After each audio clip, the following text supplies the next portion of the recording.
over was being evacuated, and that school appears to be within a mile of the location of this shooting, the Inland Regional Center. And if there's ever a time to see the bomb squad, they've been actively working inside that building all afternoon. Now they're saying that there were 25 or up to 25 employees inside this building, not including the people that were in that conference. Apparently they rented out that hall this afternoon, and that's where that ambush or attack took place and that shooting happened. But this is part of a larger complex, and they're saying up to 600, more than 600 people working in these buildings out here. So that adds to the enormity. Inside the emergency entrance here at Loma Linda with their guns drawn. Again, we're trying to confirm right now. It seems like all is calm here, but it was not typical to what we had been observing for the few hours that we have been out here. We know that a media representative told us that they had increased a lot of security here. We've seen not only sheriff's deputies, but also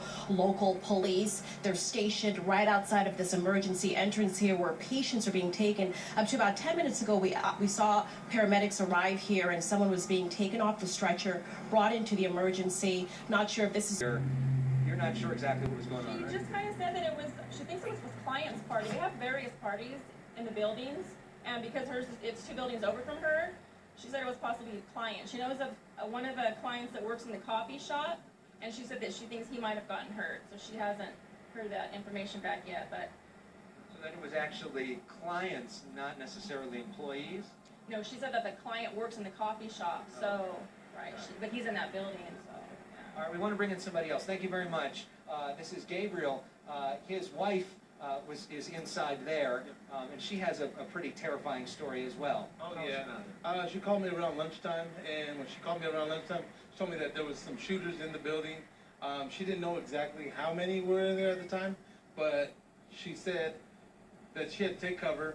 They kept her away from the windows. Every time she would go to the windows, she saw a lot of police activity out there. She saw like a lot of police with guns pointed towards the building, knowing somebody was in there. So they just told her to get away from the window. They had her come down to the bottom level floor. She was on the 2nd floor, and she told me that they escorted her out to a secure location where they got them away from the building. So I was happy that she was safe. But all this was play-by-play also on the phone. Like you said, the technology is awesome that we can go back and forth through cell phones. So that's how I was able to keep in touch with her. She was very terrified, and I was terrified as well. And they're not saying definitively that it is. In fact, if you listen closely, you heard one of the spokespeople there say that they're getting information from eyewitnesses. They're trying to put it together. It can change. Why is that important? It's important because it really changes the dynamic of this shooting. If it's more than one person, if it's 3 people, it means a coordinated attack. It's an entirely different scenario. I spoke to Errol Southern a short time ago, who is former FBI Homeland Security, who was explaining to me that completely changes the way the thrust of this investigation, because when you have a coordinated attack, it's very different. We need to underscore that information is still very tenuous.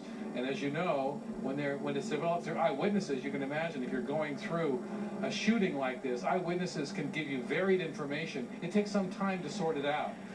We can tell you, though, that in terms of this location, which is as close as we can get to where the shooting took place, everything is slowing down. A lot. Like the gentleman at the press conference said, it doesn't mean this wasn't an act of domestic terrorism. The bottom line is... Yeah, but just to interrupt you, terrorism normally means you're trying to convey a message. You're creating terror for a purpose, however bent that purpose is, and yet nothing was conveyed. Well, it's subjective. I understand what you're saying.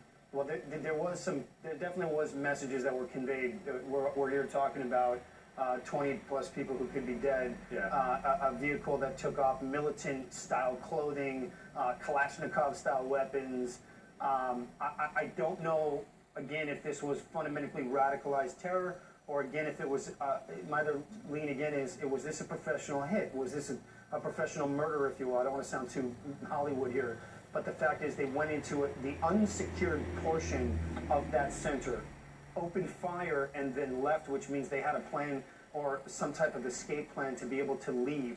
They didn't gun it out with law enforcement, which is typical of terrorism. It's typical of terrorists both here in the U.S. It's typical of what we saw just in Europe and Paris. And I'll tell you from Israel, it is very typical for terrorists from my former unit to want to gun it out with us because they just don't care if they die. You can't negotiate with that kind of ideology. There's no rationale there. So the fact that they left, they weren't screaming any religious chants, they weren't screaming God is great, nothing like that. They just took off and they disappeared.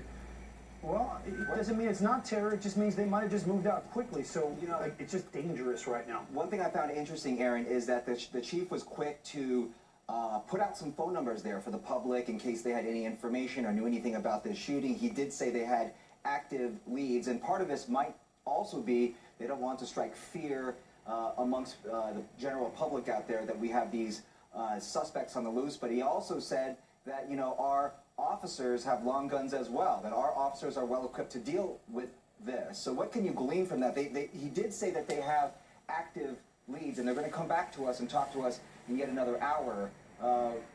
What can you glean from what was gathered there about these suspects?